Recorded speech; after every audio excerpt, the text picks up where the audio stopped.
So look, you're going to come out to one of the fresher games with me soon enough, and we'll do a bit of a video chatting about it and hopefully showing some examples on the camera as well. The Tipperary hurling final is on this weekend. The only show in town, as Keane Waldron was rightly saying. Kildangan against Thurles Sarsfields. I think it's going to be a cracking match. And I suppose to tee us up, we might just look at a video here from that I did on Tipcast with Johnny Kelly. So he's been over Nina for the last couple of seasons. And let me just double check which video it was. Okay, I'm not entirely sure, but look, I'll play one of them here and hope for the best. In defence, they like keeping their shape. So, Johnny, from a coach point of view, like Deck McGrath's right wing back and he'll stay there. So, if you're saying Deck is going to pick up Dara Stakelin, Dara might go in left corner forward, he might drop back deep. Like, as a coach, you say, right, you're following him wherever he goes, or are you keeping your shape? That's why I don't think the matchups will be as important on Sunday. I think both defences and both managers like their players keeping their shape. So, as a coach, would you say, right, wherever he goes, you're following him?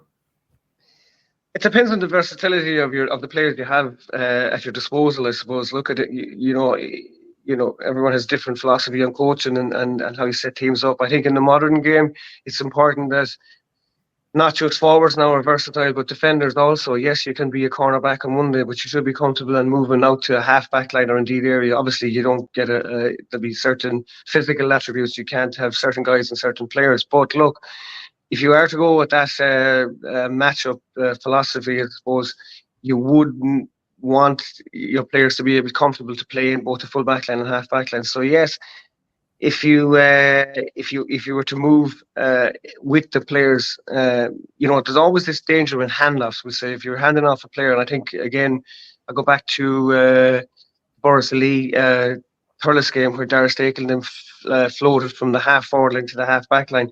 I think it's in that transition, in that handoff, when he was going from Seamus Burke out to, we'll say, Jerry Kelly, that Boris Lee would have probably lost a bit in that, instead of maybe just going with him for that couple of seconds and then reset in afterwards. So look, it's a difficult one to call. Yeah, you do your best, you get your matchups, you put your players in position, and then if there's a move, sometimes I would say to players, you know, just go with that player for now, and then we'll resolve maybe a few minutes later if we have to readjust ourselves. But you have to trust the players in the field, and if you give them an instruction, it's very hard to go in and take that apart again. I suppose it's one of the dilemmas that faces every coach and manager on the day. Yeah, Michael, I played the wrong video, but that was a very good one. Gary Toohey of Clubber and Johnny Kelly, of course, former Boris Lee manager, current Nina Air Oak manager. I'm going to play the other video as well because I think there's some good insight there. I'm pretty sure this is Johnny talking about his Nina team playing against Thurles in Boris Lee a few weeks ago in the preliminary quarter-final. Like, there's so many different areas you can hurt you with. Like, I mean, I think Sean Butler that day, like, I think he hit 3 or 4 points right at the end. That, like, he was very good all through. But look at the team that if you push up on Ronan Maher, he sits very deep. Like, if you push too far off the field, you leave yourself exposed at the back. If you don't, and they'll get out quick ball, he's very accurate. A number of his defenders, as is a number of the other defenders, like, who are really, really confident on the ball and deliver some great ball. They play with great pace. They deliver the ball very accurately, and you know, their forwards are extremely dangerous. I think Dara Stakelin, another one there that's shooting the lights out inside. So on that day in Boris Lee, like, we probably tried to sit back a bit and then try to soak it up, but then push forward in the second half, and you know, got really close. I suppose there was only a point in it nearly in the 60th minute. We missed a chance to draw a level, and then subsequently just Thurles it blitzed us in for about the last 2-3 minutes. They got 3 points in the trot. But I'd have to say overall, like, they certainly were the better team in the day, and you know, have lots of firepower and really can hurt teams, and particularly in Thurles, I suppose. They know the place so well, and those wide expanses suit their forwards. And again, they'll take some minding now on the day. Yeah, is there any matchup or any area, Gary, that you're interested in for this match? I think it's a broken record at this stage, Shane. It's Ronan. Like, in fairness to both teams, neither team are a one-man team. That's the best thing about Thurles and Kildangan. But then with Thurles, it's Ronan and sitting back, as Johnny said. Like, he's done so much damage all through the year, and it's just, I'm sure, look, Kildangan, they know how to win. They know how to get to these games, get to the finals. But I'm sure they'll have someone sitting on Rowan or sitting in front of him, because he's probably this day and age, the 6 role is basically a quarterback role. So like, he's probably the best 6 in the country at the moment in club and county. So I'm sure Killangan will be pushing up in him. Okay, so a couple of videos there, a lot of insight from both Gary and Johnny Kelly there. What's your first thought? Like when you're looking at this game now, what comes to mind first? You have yourself muted. You have yourself muted. I stumbled across this. Did Paddy realise with the title of his autobiography just how much everything would be all on the line and how quickly he'd be all on the line? I think it's a mad one for him, having obviously been forced to retire, how quickly he's gone into management, how seamless enough it seems to be. He's brought Thurles back to county final. He's got them playing probably this is the best Thurles have been playing probably in the last 4 or 5 years, you'd have to say. Maybe even a bit more. They're humming really, really well, despite the fact, obviously, they're missing, himself. They're like a talisman for the last kind of 15 years. He's kind of moved different lads around, a couple of new fellas coming in with the likes of Dara Stakehams, probably more rounded kind of senior hurler now. He's given probably Ronan even more responsibility than he's had in previous years. He's really controlling games at centre back, as Gary says there. Now I debate whether he's the best centre back in the country now, but who's better? Probably Declan Hannon. Hey, if you threw Ronan Maher into the Limerick team, how would he go? Well, he wouldn't be able to strike the ball 100 yards like he does with Tipperary. So how would he go?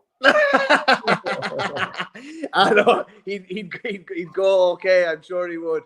I'm sure to be able to utilize his talents there. But obviously he's been lethal for Thurles this year. And I suppose the big question, as the lads were asking there, how are they going to nullify him?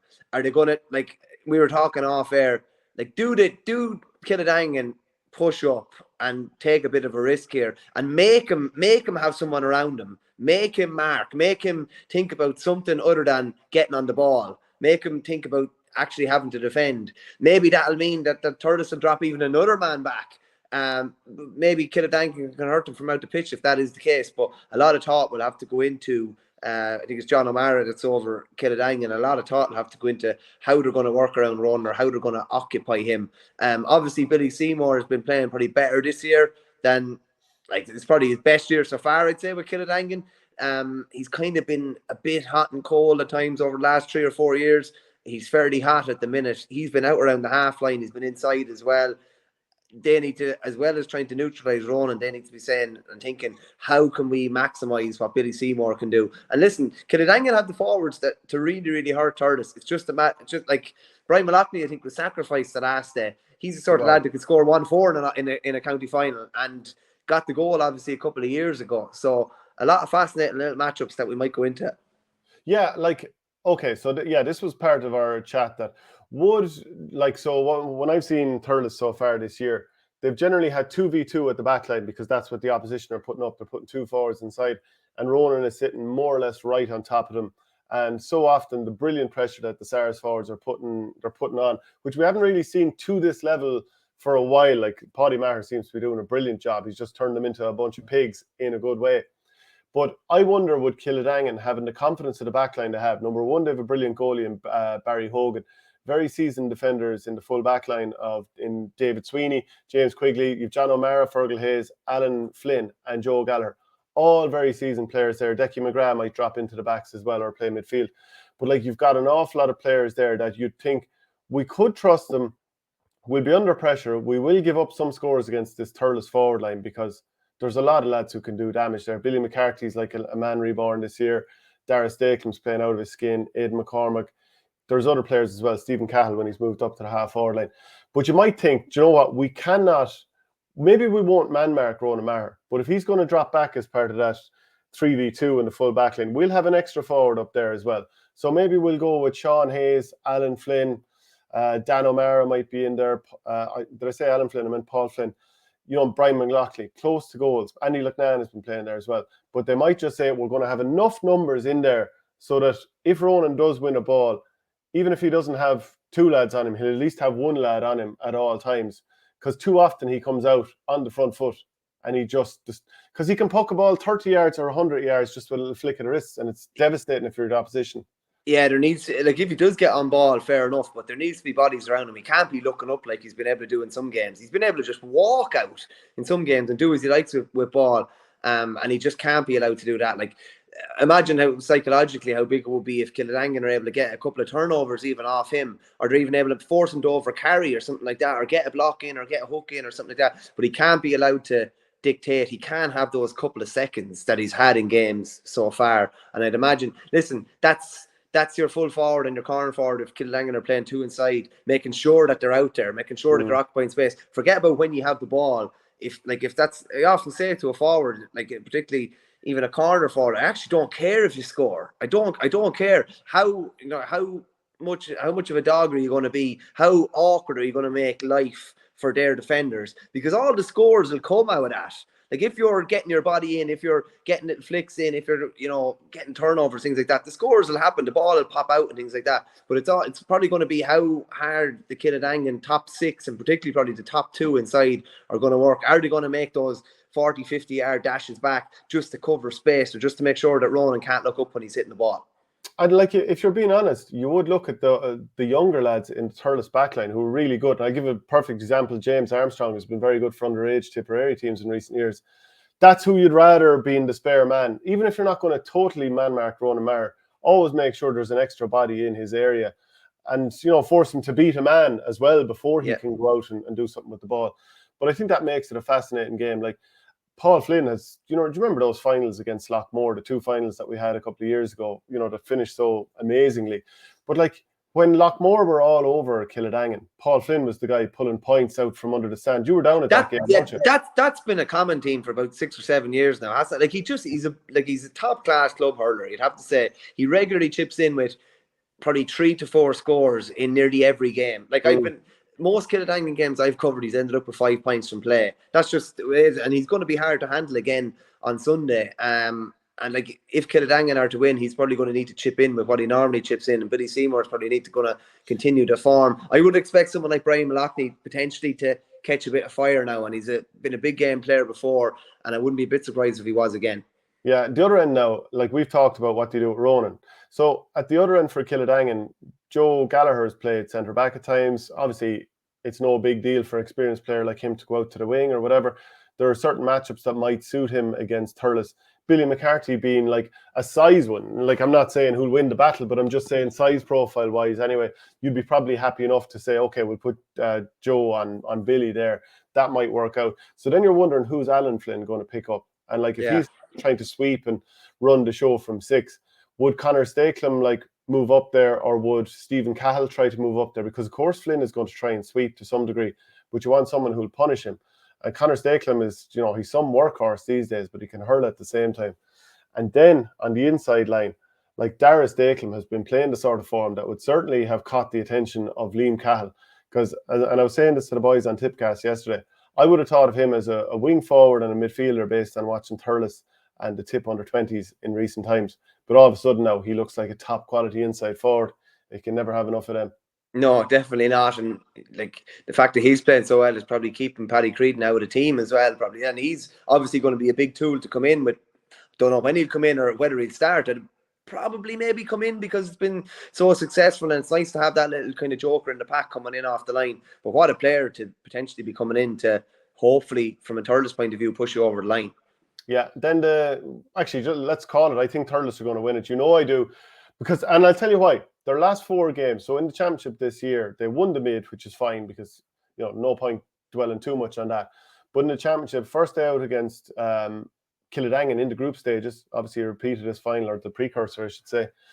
Kildangan had a poor start to the game. Ed McCormick scored a goal, but Kildangan roasted Thurles for the rest of the game. Now, Ronan wasn't playing. You can imagine the knockout and effect that has through the team. But since then, they beat Clonoulty, close enough game. But since then, in 3 to 4 games, what Thurles have conceded is 1-11 against Borrisoleigh, 1-12 against Drummond-Inch, and 2-12 against Lockmore, and dominated these games. The other game, they conceded 1-23 against Nina in Borrisoleigh, and I was at that game. Thurles absolutely dominated the whole game, and they kind of fell asleep and hit a load of wides and let Nina back into it. You give credit there to Nina as well. but they have been dominating teams. And as good as all as Killadangan are, I worry about winning just one of the 4 finals that they've been in recent years. And I wonder, could there be, and Thurles haven't won it since 17, but I just feel like they just look like that rude, ignorant animal, Thurles, at the moment. So that's why I'm going for them. A miserly defence coming up against the Killadangan side that shot something like 230 in a semi-final. But yeah, listen, the stats would definitely back up to say that Thurles have been a different animal, as you say, in recent times. Something tells me that Killadangan are finally going to get over the line and maybe get rid of some of the memories of the last couple of years. Like 2020 kind of seems like a long time ago in many ways, because they've been beaten in so many kind of finals since, beaten in 2 finals and a replay last year and a semi-final, I think, in 22, wasn't it? I think Killadangan will win after extra time. Yeah, and actually, great point you made about the scoring that Killadangan have. I pointed out what Miser's SARs are, but if you go to the group stages all the way on to now, Killadangan have scored. I'm just going to convert goals to points here. They've generally got maybe 2 goals a game, so I'm just going to convert it. They've gotten 29, 28, 25, 28, 36. So they're a team that likes to score. So and just on that, so Thurles in their last 3 games have probably conceded an average of about, just on what you said on top of my head, probably about 15, 16 points against the team. Yeah, against the team that's scoring like high 20s. So there'll be some sort of probably happy medium there. I expect it to be probably at the end of full time, maybe something like 120 apiece, and I think Killadangan might just see it out in extra time, something like that. Are we excited for this game? I'd say it's coming across that we are. Yeah, no, it should be a belter of a game. Yeah, it should be a belter of a game. But I was going to say something. I leave it off. Whoever wins has a great chance, you'd have to say, getting to a Munster final potentially as well. Killadangan must still be kind of bulling over the fact that they never got to represent Tipperary and Munster as well. A lot of wrongs would be righted if Killadangan get the job done, and I think they might just about.